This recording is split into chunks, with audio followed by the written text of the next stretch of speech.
नमस्कार, आप देख रहे हैं एडी न्यूज।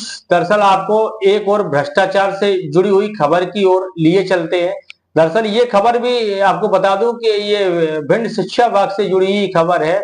ये मामला शासकीय उच्चतर माध्यमिक विद्यालय चंदूपुरा का है, जहां तत्कालीन प्राचार्य ललित शर्मा के द्वारा कई वित्तीय अनियमितताएं की गई, कई करोड़ों रुपए का भ्रष्टाचार कर वहां का रिकॉर्ड भी अपने साथ उठा ले गए। जबकि विद्यालय में वो रिकॉर्ड होना चाहिए, लेकिन विद्यालय में कोई भी ललित शर्मा से जुड़ा हुआ कोई भी रिकॉर्ड वहां उपलब्ध नहीं है, जो कि विद्यालय का है। विद्यालय में वो रिकॉर्ड होना चाहिए, लेकिन आपको बता दूं कि वहां जो तत्कालीन प्राचार्य ललित शर्मा रहे, इनके द्वारा कई वित्तीय अनियमितताएं की गई, जैसे छात्रों अनुसूचित जाति के छात्रों की छात्रवृत्ति घोटाला। और आपको बता दूं कि जो साइकिल वितरण हुआ था पूर्व में, साइकिल वितरण घोटाला, और ऐसी कई और वित्तीय अनियमितताएं की गई हैं। कई मदों में जो राशियां प्राप्त हुई शासन स्तर से, लेकिन उन राशियों का भी कहीं उपयोग नहीं किया गया, और उससे सभी जुड़े दस्तावेज, चाहे वो कैश बुक हो या वो बिल हो, वाउचर हो, कोई भी रिकॉर्ड विद्यालय में मौजूद नहीं है। ये हम अपनी तरफ से नहीं कह रहे, ये तो वहां के जो प्राचार्य हैं उन्होंने समय समय पर वरिष्ठ अधिकारियों को पत्राचार कर अवगत कराया है कि साहब, जो भी जानकारियां हमें भेजनी होती हैं, या तो भिंड शिक्षा विभाग में भेजनी हो या शासन स्तर पर माध्यमिक शिक्षा मंडल या लोक शिक्षण संचालनालय से जानकारियां मांगी जाती हैं, तो उन जानकारियों को देने में हम असमर्थ हैं, क्योंकि जो विद्यालय का रिकॉर्ड है वो तत्कालीन प्राचार्य ललित शर्मा अपने साथ लेकर चलते बने। कई बार उनको पत्राचार भी किया गया है रिकॉर्ड के संबंध में, कि ये जो रिकॉर्ड है विद्यालय का वो विद्यालय में उपलब्ध कराएं, ताकि समय अनुसार विभागीय जो जानकारियां हैं उनको पूरा कर विभाग को भेजी जा सके। रिकॉर्ड ना होने के चलते कई अहम जानकारियां भी वहां से नहीं भेजी जाती हैं। दरअसल स्थानीय लोगों की यदि माने तो कई ऐसे लोग हैं जो अपने रिश्तेदार, ललित शर्मा जो प्राचार्य थे तत्कालीन, उन्होंने अपने रिश्तेदारों के खातों में चेक लगाकर बाकायदा राशि को आहरण किया है।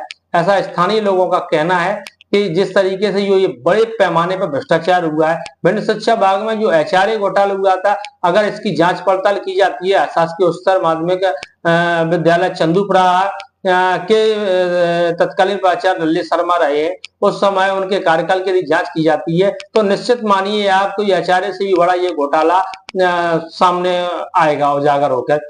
दरअसल आपको बता दूं कि 2003 से लेकर 2015 तक का कोई भी रिकॉर्ड विद्यालय में नहीं है। 2003 से 2015 तक तत्कालीन प्राचार्य ललित शर्मा ही प्राचार्य के पद पर तैनात रहे हैं।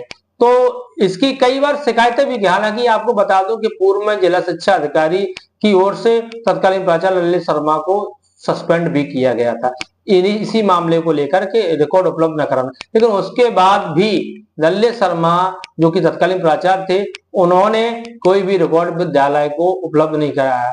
विद्यालय की ओर से लगभग आधा सैकड़ा पत्र जारी किए गए हैं। संभागीय अधिकारी, जिला शिक्षा अधिकारी एवं संकुल प्राचार्य को रिकॉर्ड के संबंध में समय समय पर पत्र जारी किए। अभी हाल ही में एक खुलासा और हुआ है, क्योंकि सूचना अधिकार के तहत जब जानकारी विद्यालय से मांगी गई रिकॉर्ड के संबंध में, तो उन्होंने प्राचार्य ने स्पष्ट लिख के दिया कि विद्यालय में कोई भी रिकॉर्ड उपलब्ध नहीं है, इसीलिए सूचना अधिकार के तहत मांगी गई जानकारी उपलब्ध नहीं हो सकती है। तो ये अपने आप में एक बड़ा सवाल है। आखिर उन अधिकारियों पर यह सवाल खड़ा होता है कि आखिर तत्कालीन प्राचार्य ललित शर्मा पर कार्रवाई क्यों नहीं की जा रही है? क्या ललित शर्मा के साथ कोई मिली भगत है, इसीलिए उन पर कोई कार्रवाई नहीं की जा रही है, या फिर उनको बचाने का प्रयास किया जा रहा है, या विभाग अपने जो अधीनस्थ कर्मचारी हैं, विभाग के अधीनस्थ कर्मचारी आते हैं, क्या उनको इसी तरीके से खुली छूट दे दी गई कि भ्रष्टाचार करो, रिकॉर्ड ले जाओ, गायब कर दो, कुछ नहीं होने वाला? अब देखने वाली बात होगी। कई शिकायतें भी हालांकि की गई हैं इस रिकॉर्ड के संबंध में। अब देखना होगा कि लोक शिक्षण संचालनालय संयुक्त संचालक लोक शिक्षण संचालनालय ग्वालियर के कार्यालय से भी शिकायत की गई है। देखना होगा कि वहां से ये जांच टीम कब रवाना होती है और कब ये जांच पूरी कर कब लल्ले शर्मा पर एफआईआर संबंधित थाने में दर्ज होती है, क्योंकि रिकॉर्ड न देना और वित्तीय अनियमितताएं कर रिकॉर्ड अपने साथ ले जाना ये भी अपराध की श्रेणी में आता है। तो कहीं ना कहीं विभाग, शिक्षा विभाग है, या तो कार्रवाई हो करेगा या फिर लल्ले शर्मा को बचाने में भरपूर सहयोग करेगा। आप बने रहिए आप हमारे साथ इसी मामले को लेकर। जैसे ही कोई अपडेट आती है तो हम आपको अवश्य अपडेट कराएंगे और तब तक आप देखते रहिए एडी न्यूज।